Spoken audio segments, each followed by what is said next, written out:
You're listening to Music Tectonics.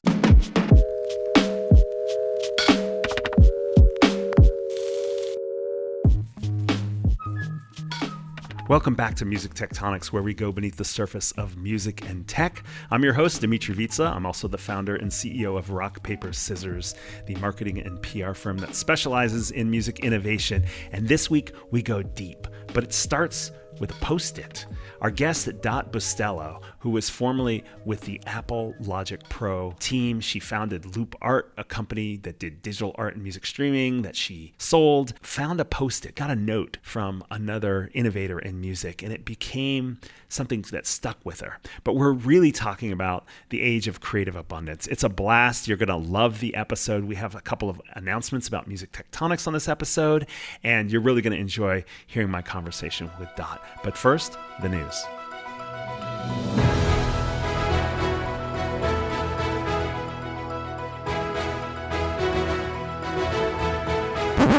Rock, paper, scanner.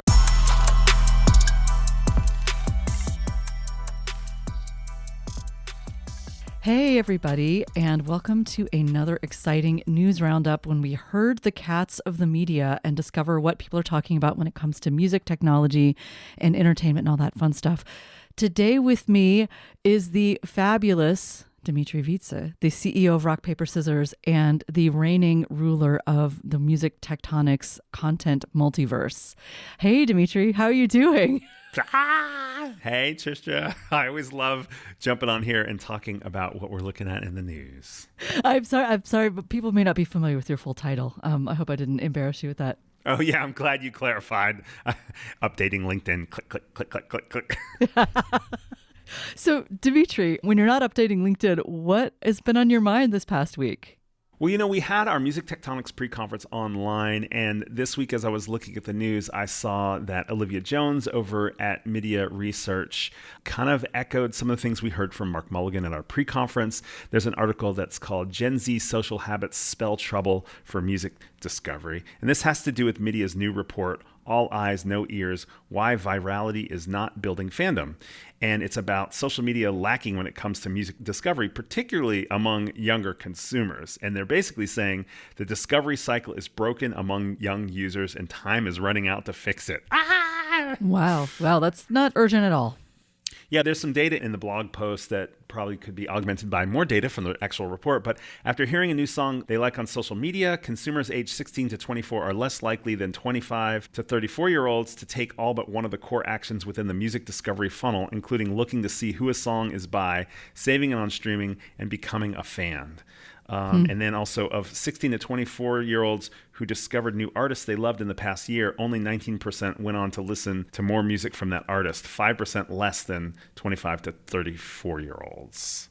It's still a pretty small margin, but it does, hint at things going down. Yes. I think what they're getting at is it's a shift a little bit in how they're thinking about music discovery leading to more listening, more engagement with artists and so forth.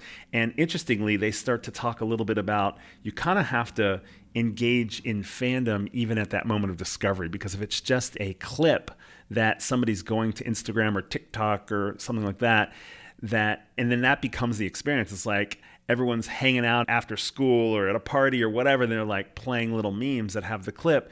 The memes become the content. The clip is just the soundtrack. And then there's no engagement with, let me go to a show, let me buy something, let me stream the whole song, etc., which is where artists and labels get paid. And I think this is kind of in contrast to the way people were thinking about, say, TikTok 5 years ago as this sort of really, really the top of the funnel and almost a guaranteed water slide to send potential fans down. Right. Yeah. There was a lot of conversation a few years ago saying there's these artists that got signed from TikTok, but do they actually have another song in them? Do they actually have a music career in them, or did they just get one viral hit? But that's on the songwriting side, the supply side of music. But on the demand side of music, the question is whether if everybody's going to TikTok experiences of the world, are they actually creating a fan demand that actually leads to something as well? Well, and I saw an article that made me think in Mashable about, and I'll read the headliner. It's good. Ticketmaster CEO says concert tickets are too cheap, actually, which Ooh, what a clickbait headline. I know I clicked because of it. But the real story is that Ticketmaster and Live Nation CEO Michael Rapino basically went out publicly saying music is undervalued if you compare it to sports. And he had a pretty reasonable perspective. However, that kind of perspective doesn't play super well right now. And it kind of feeds into that, what you pulled out from some of the media posts, Dmitri, in that, younger fans are feeling like the ticket is too damn expensive. Festivals are too damn expensive. And it's just too hard to make the math for young people, even though they'll spend money on all sorts of things and even take out loans sometimes to go to big festivals like Coachella. So it's an interesting, and also as a publicist, man, I kind of wish someone had advised Mr. Rapino a little bit better. But, you can never predict how something's going to play. But it's pretty clear or maybe that's what he wanted. Maybe he wanted to throw a match into that lake of gasoline. I don't know. But that's maybe not the best way to put it. I think he's trying to push back on the idea that tickets are too much, that fans aren't going to pay for it, whatever. He has a business interest in trying to protect the value of the cost of a ticket in live events.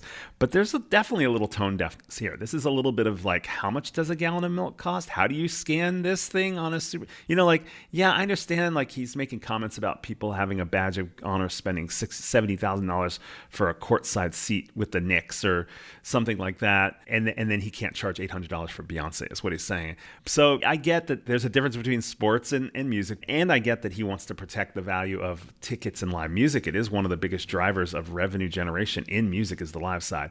But he's not really acknowledging some of the division. Maybe find a slightly different way to put it. Well, that, and also what's going to happen is, I know what's happening here in Portland with my kid is they're going out to shows that don't cost money or are really cheap, and they're having a great time, and it's much more about that experience. And so you outprice an entire generation, and all of a sudden you have a much bigger existential problem for the live industry, which we're seeing with indie venues as well as with, young people. They're going to create a whole generation of artists that are just detached from that traditional industry.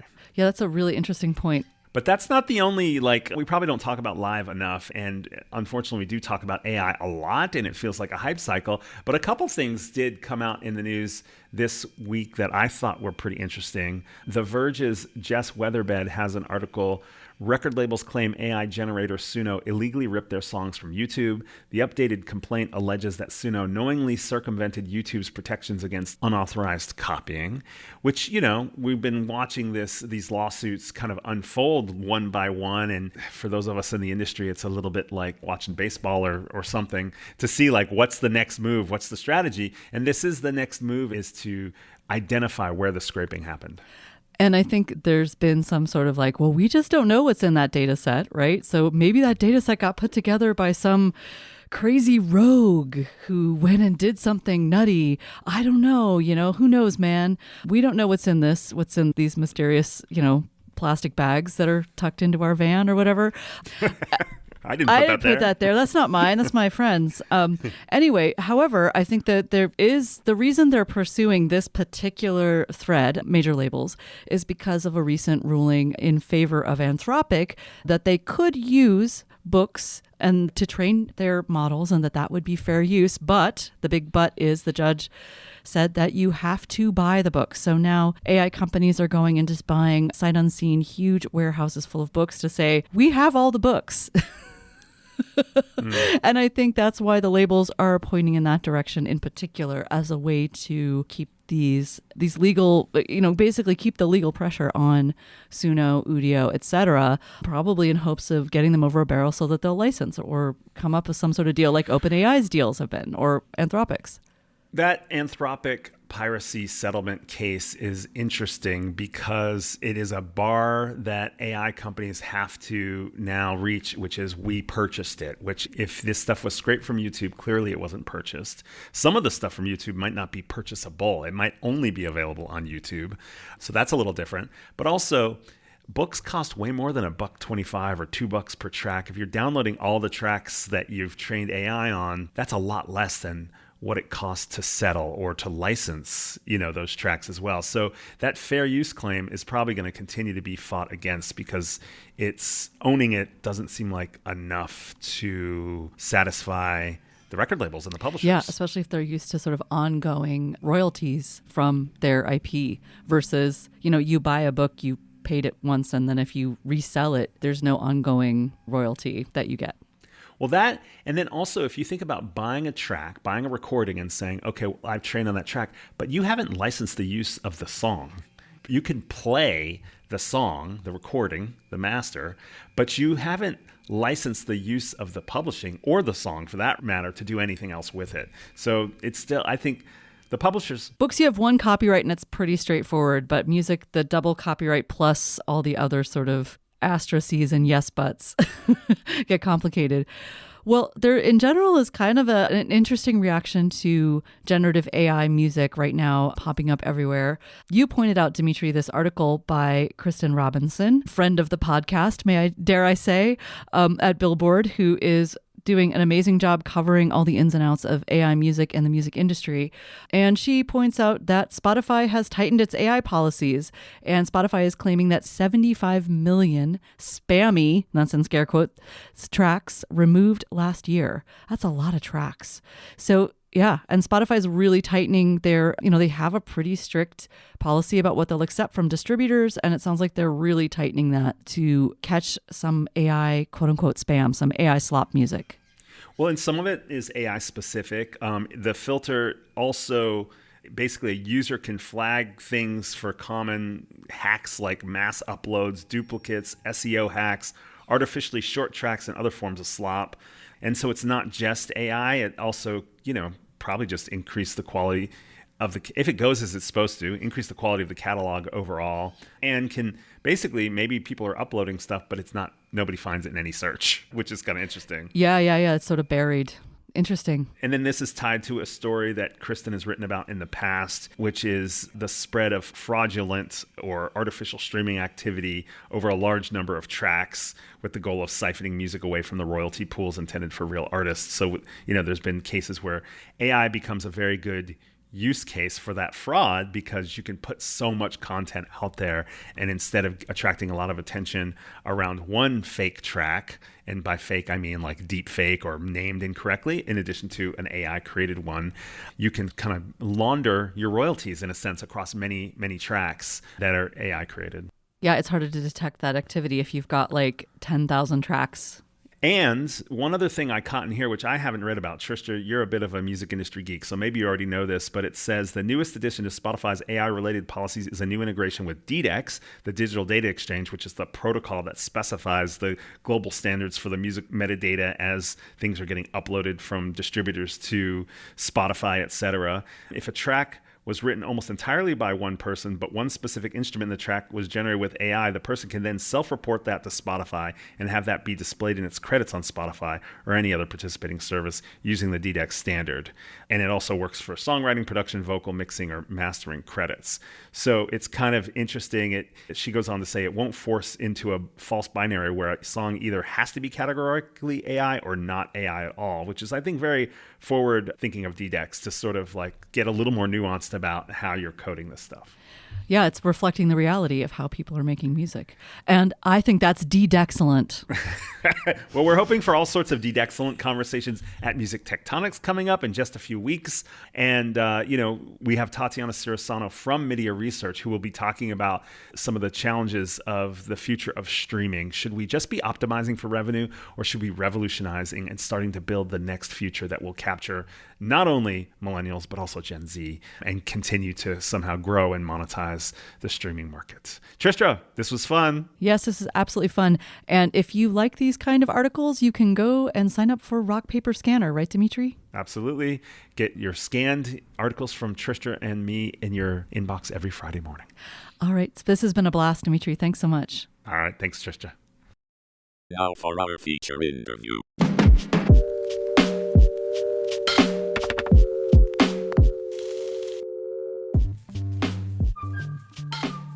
Dot Bustelo spent a decade on Apple's Logic Pro team before founding Loupe Art, a patented digital art and music streaming platform featured on 14 global TV networks and later acquired by Stingray Group. She now helps scale emerging AI-powered creative tech companies, driving market development at Beethoven.ai, Remote Control Enterprises, and Collimation.tv. An Emmy Award-winning audio engineer and longtime electronic music producer, Dot also served on the Recording Academy's P&E Advisory Council, and she's the author of the Amazon bestseller, The Power of Logic Pro. She brings a unique lens to how creative startups can thrive in the era of abundance. Hey, Dot, so great to have you on Music Tectonics. Thanks for having me, Dmitri. It's great to be here.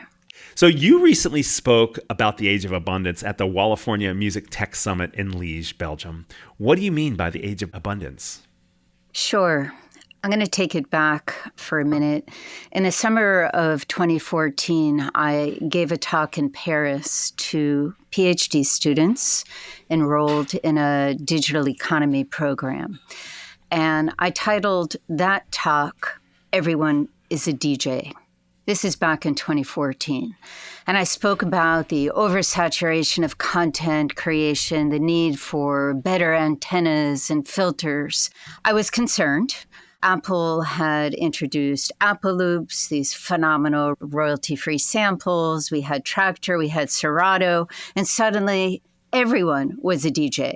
In fact, when I said to people I produce music, they're like, oh, are you a DJ? I'm like, no, I produce music. And so today, it's an even more complex world. We're more bombarded with content, with tools, with workflows, with distribution choices.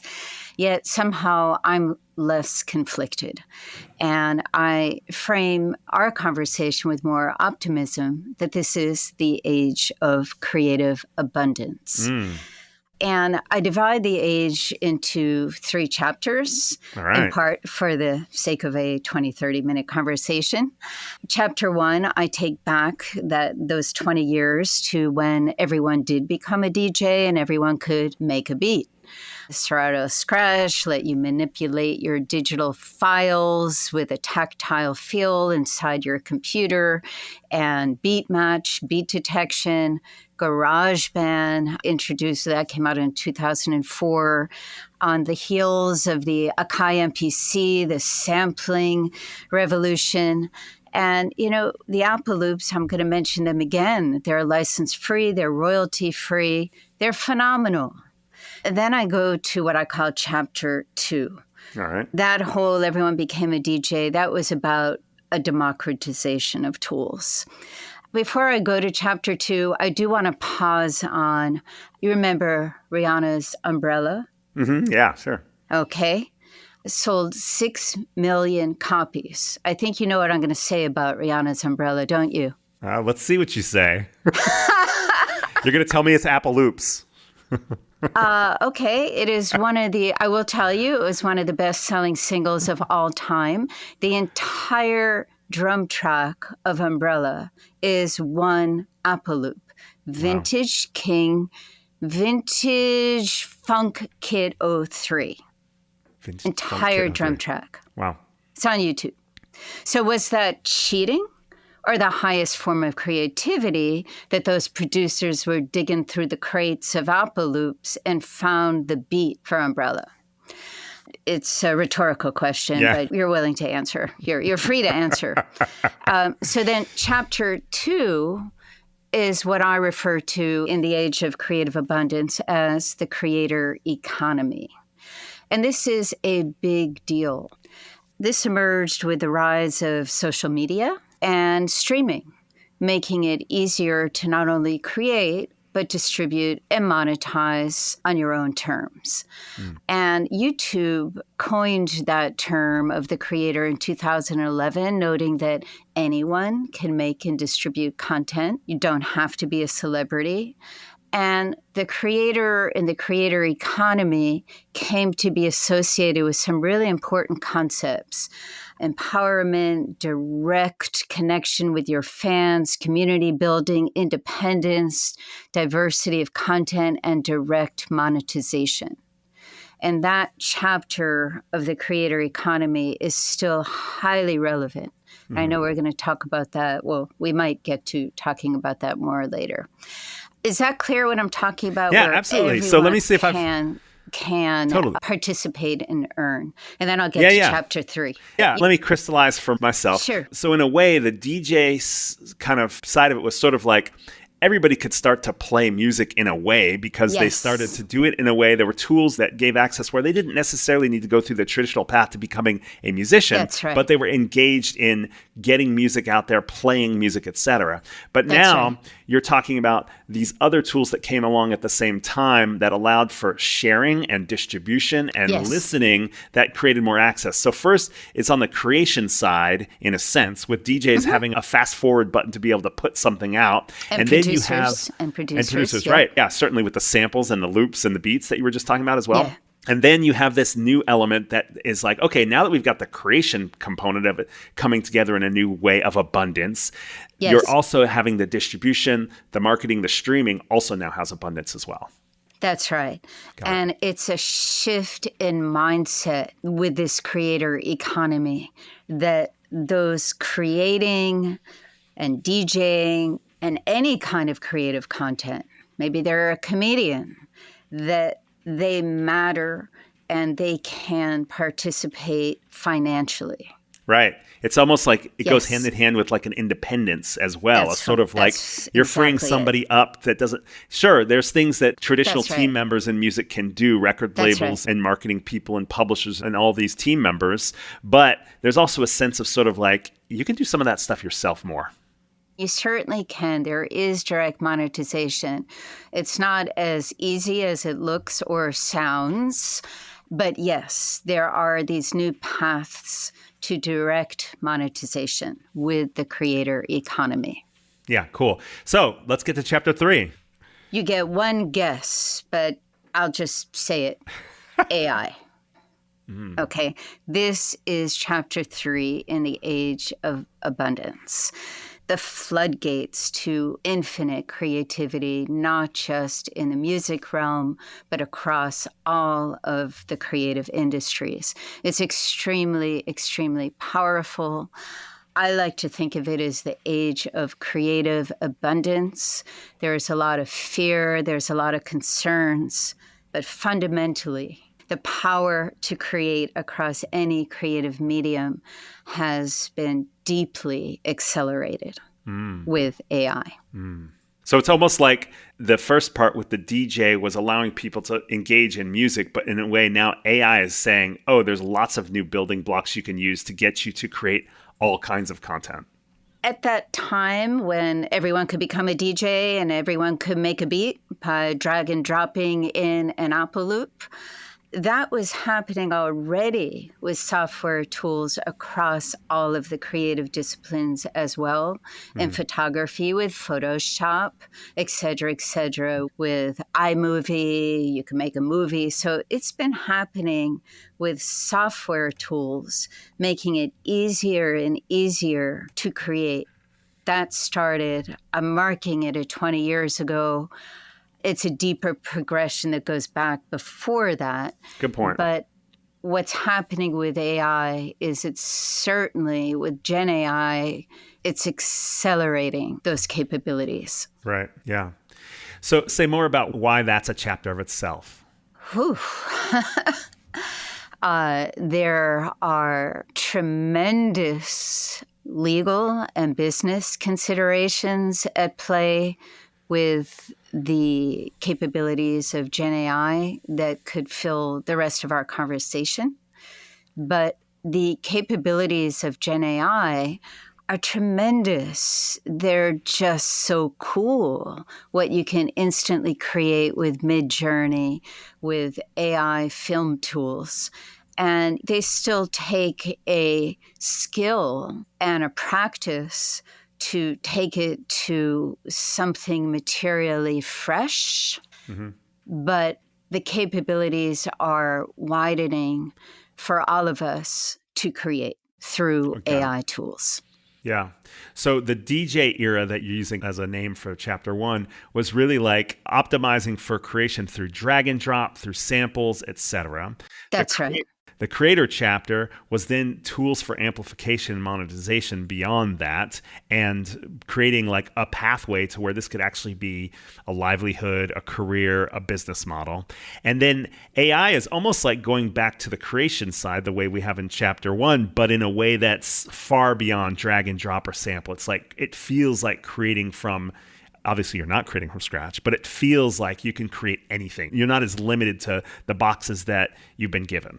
It's infinite.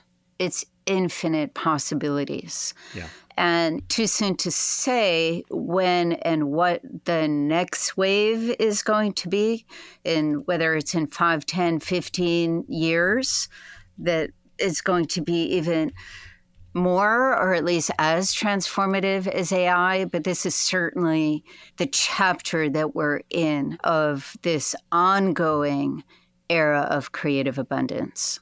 Yeah. Got it. Great. So let me ask you this. What from your career, I'd like to hear a little bit more from you about your entrepreneurial path that helped you come to this theory about the age of abundance. Sure. Let's go chronologically. We touched on my decade at Apple that began in the year 2000, bringing Logic Pro to market. Technically, that chapter began at the extremely pioneering German startup eMagic, which developed Logic Pro and then was acquired by Apple. eMagic, I'd happily fill the rest of this conversation about eMagic. It was a true culture of passion. We knew we were pioneering ways to produce music with so many firsts as far as music software tools. We had the first virtual instrument, the ES1, that made extremely dope bass sounds.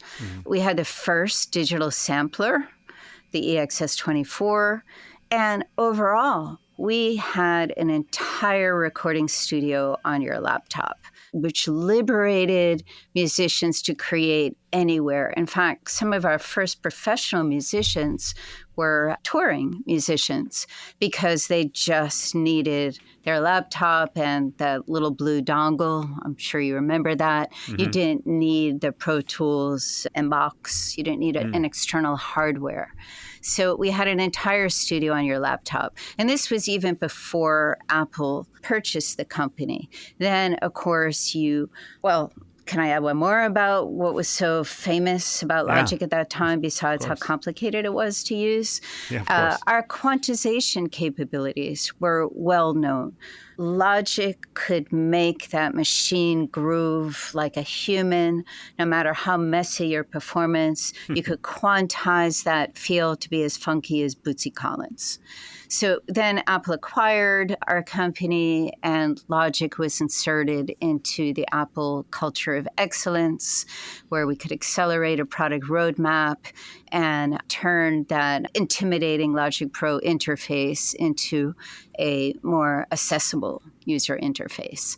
And then we don't need to go too much more into our offspring GarageBand, which had been Steve Jobs' request when we were acquired to make a free, easy version of Logic. And that, of course, is GarageBand. Yeah, so you were building these tools that were creating that DJ phase that you were talking about, really. Exactly. Yeah. So where'd you go from there?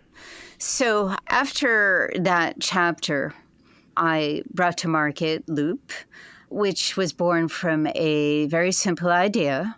If we can stream music, why not stream digital art and bring the technology of music streaming to visual art and create a complement to the experience of listening to music for the 2+ billion people who actively stream music, give them something to do with their TV besides a black screen or sports, and in the process give visual artists this new opportunity for discoverability.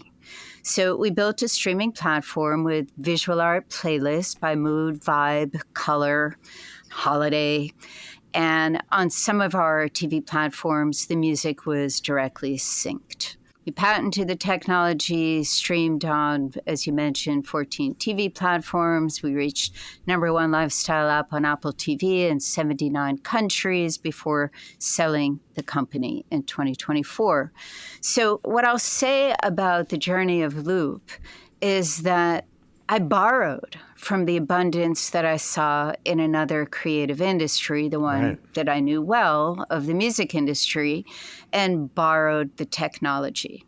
So abundance, creative abundance, created a new opportunity and inspired an opportunity. Amazing. Perfect. This is a great context. We've now got your theory of the age of abundance. We've got a little background on how you got there.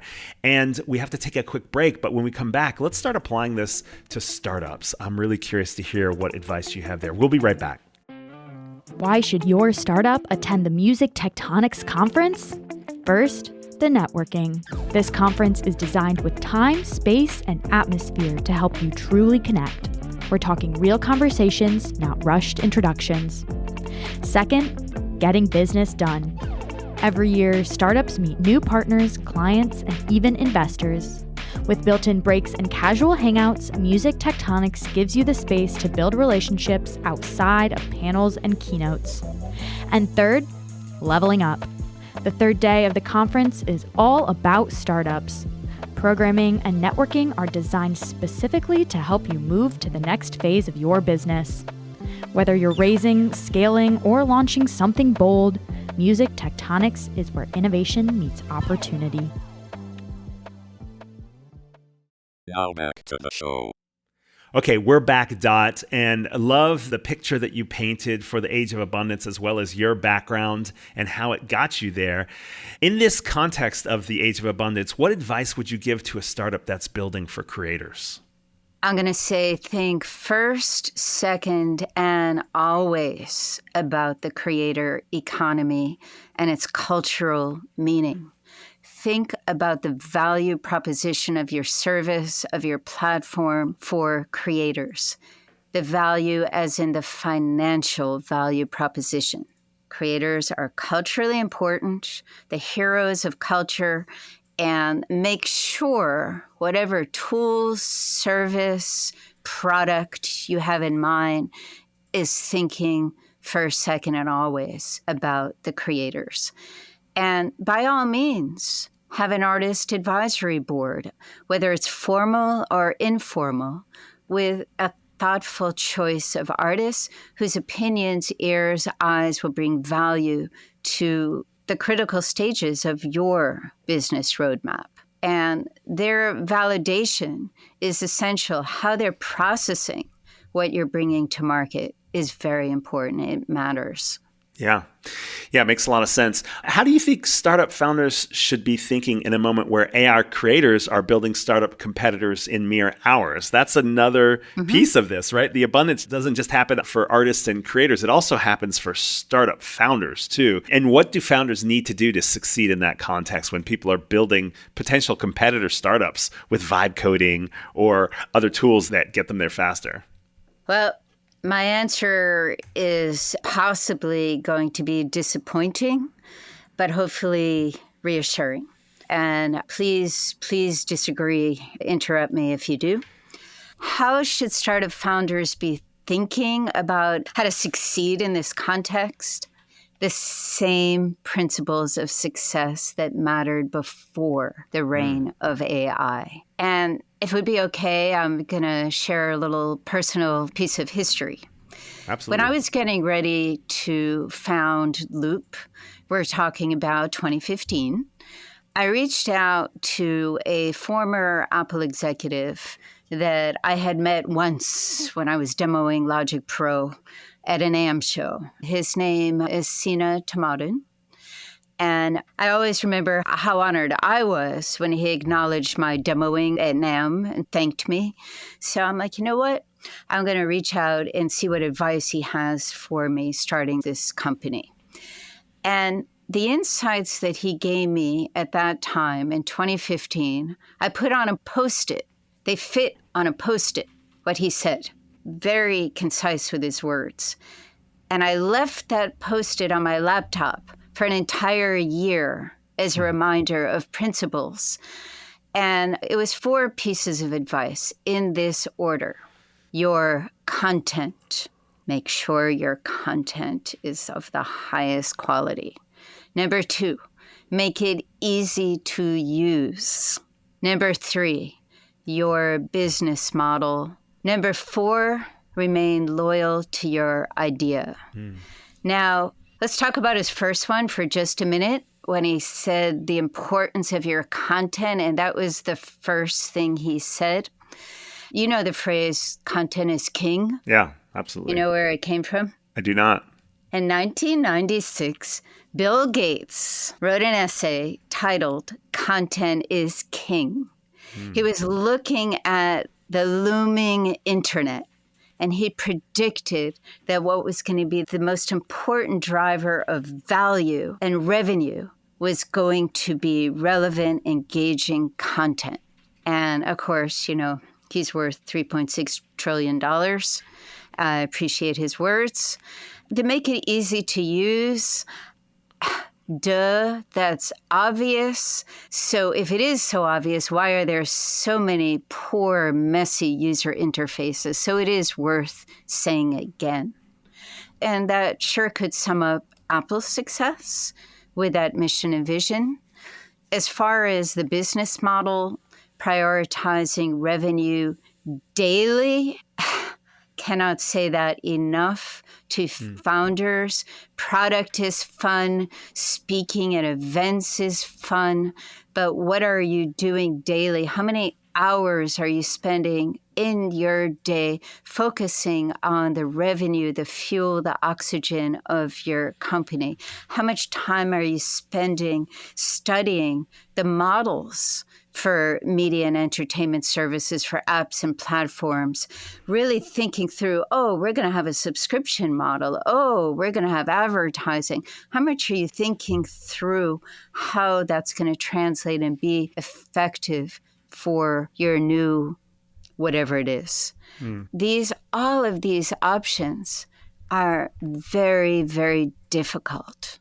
It's not as simple as saying, we're going to have a subscription for $5.99 or $15.99. Okay, how are you going to drive your direct-to-consumer awareness for that subscription model? All of this takes daily attention like your physical exercise. And remain loyal to your idea. I didn't ask Sina why he included that as one of his 4 important reminders to me. But I thought about it a lot during the journey of Loupe as you get all these opportunities to pivot. And are you remaining loyal to the essence of why you went forward with building this company? Why was that important to you specifically? I want to understand that a little more. I guess the reason I asked Dot is because there's a lot of conversation about finding product market fit. And there's certain moments when you have to pivot. But it's interesting to think how do you know when to pivot? And that pivoting may chip into being loyal to your original idea. Or maybe it's being able to say, what does loyal to my original idea really mean? The question is the answer.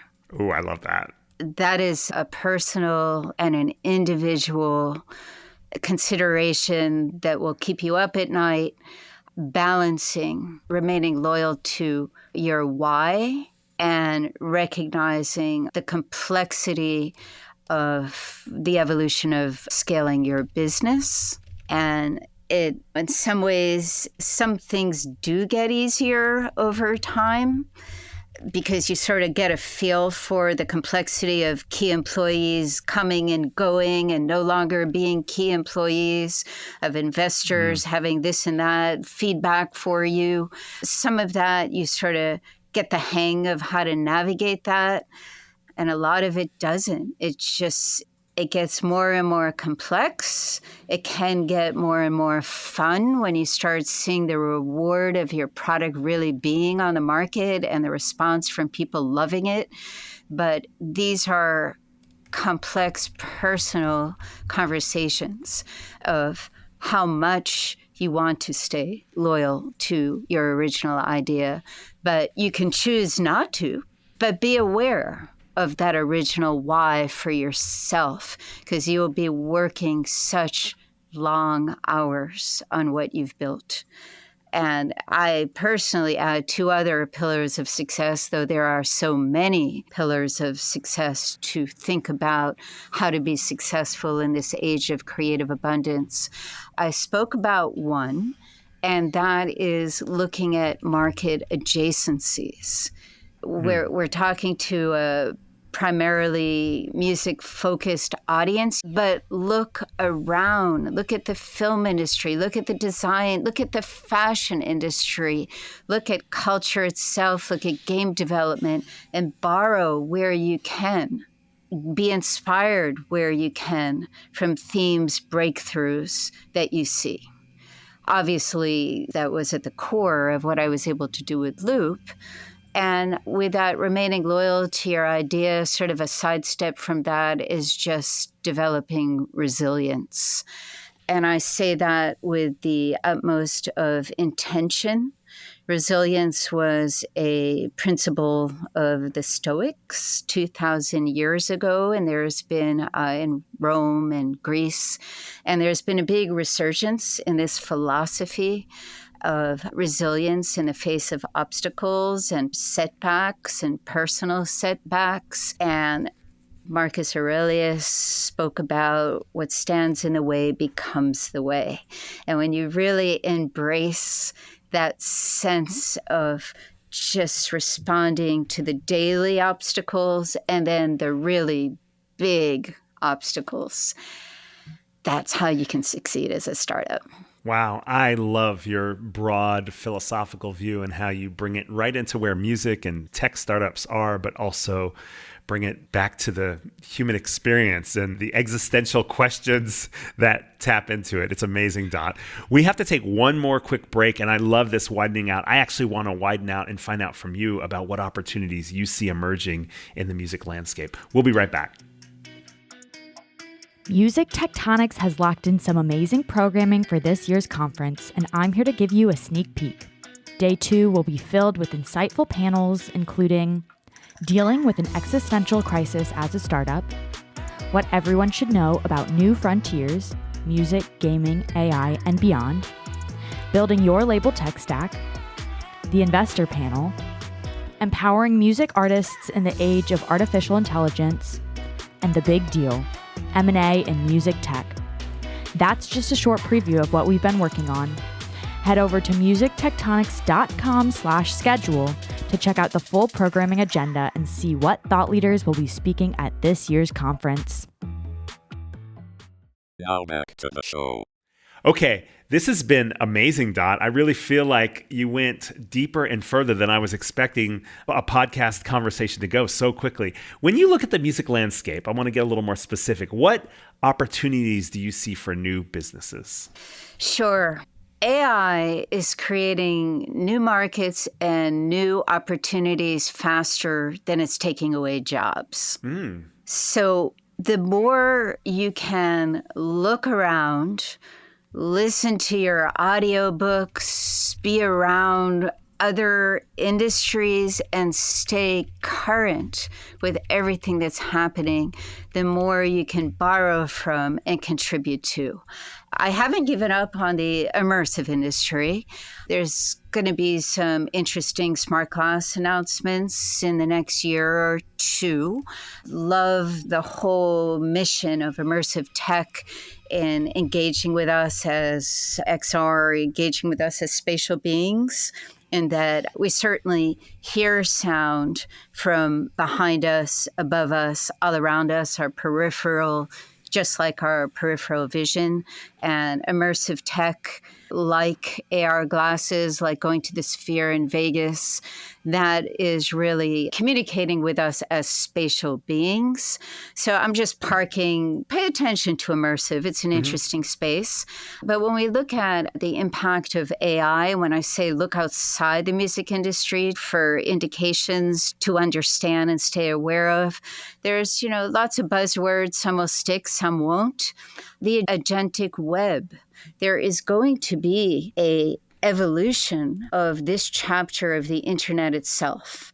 The agentic web is being talked about in marketing and advertising. As far as humanized AI agents that will be helping us all navigate the internet. We already have all of our wonderful tools that we use, from ChatGPT to Perplexity to Claude, that are pulling answers for us online differently than coming up on a Google search. So there's a term, I don't know how big it's going to become, of AEO, answer engine optimization, a derivative playing off of SEO, search engine optimization. But what is going to, over time, cause you to come up on an AI agent's search? Yeah, we're actually at Rock, Paper, Scissors. We're already offering up, we call it GEO, Generative AI Engine Optimization, but you're right on target there as well. Yeah. And okay. Yeah. Go ahead. I was just going to drop in humanized AI agents. I think everyone listening to this podcast is using one form of ChatGPT or another. We're going to move beyond the text prompt at some point to AI agents that have a face and a voice, but the power of a text prompt, but can emulate the positive human traits and behaviors and communication styles and be more empathetic. No, this is great. That's great. We've had other guests like Cliff Flouet and Vicky Nauman talk about the importance of looking at these parallel universes, these other industries as a way. And I like your example, from Loupe, from your startup, where you were in music and you applied it to art. But you're also saying, look at these other industries and apply it to music. It goes both directions. The way people respond and react and interact with technology or processes or creativity doesn't stay within a medium. And so it makes sense to look broader. Hopefully soon we're going to start to see new, meaningful, authentic genres, new genres of music, new genres of art that don't all look so Mid-Journey-ish, that are authentically new creative genres that these tools are making possible. Absolutely. There's going to be things that occur that are going to feel like they have an element of randomness, not an element of sameness, when artists truly get control of how to play with them, how to break them, how to hack them, how to do things with them that they weren't even built for. That's when the real creativity comes. That's when the new genres and scenes emerge, which will be super exciting. Okay. Dot, this has been a blast. We've covered a lot of ground, gotten very philosophical, gotten very specific and tactical, which is awesome. One thing we love to do on the podcast is expand our network. I'm wondering if you could share any companies or people in the music tech space, or maybe parallel universes, that you want to share with our listeners. Obviously, extra points for turning us on to companies we've never heard of. I love extra points. Okay, I'm going to start with Colors on YouTube, Colors X Studios.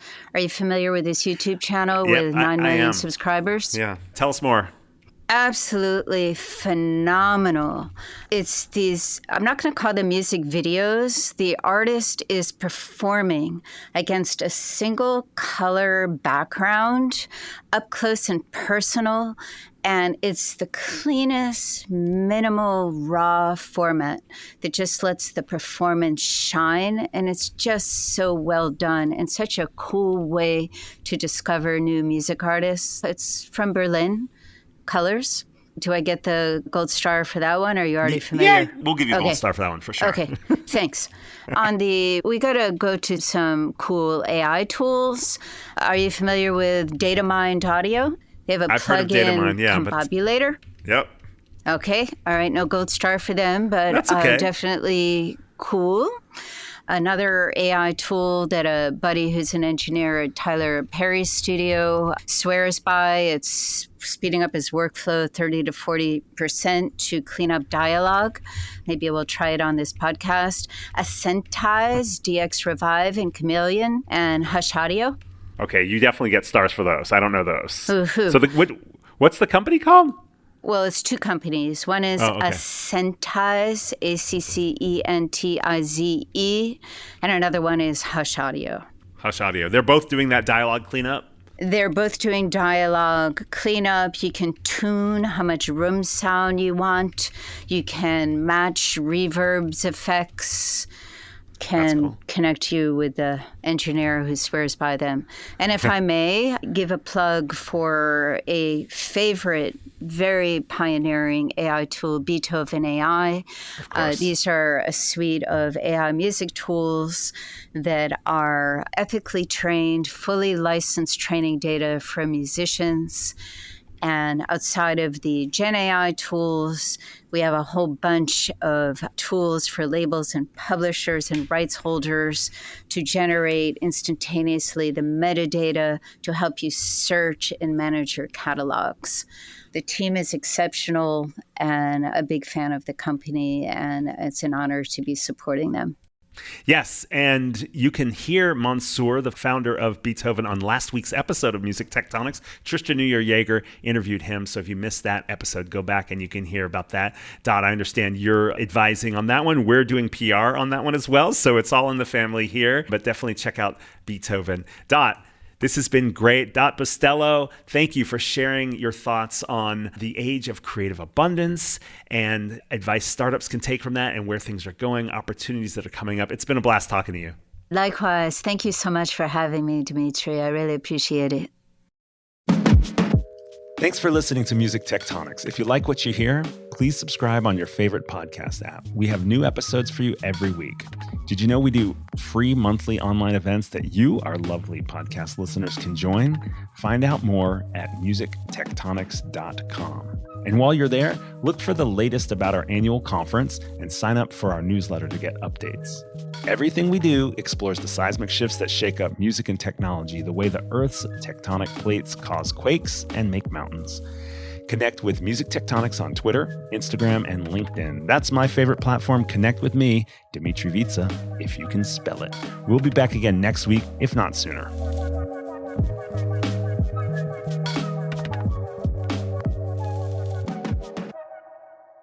You're listening to Music Tectonics.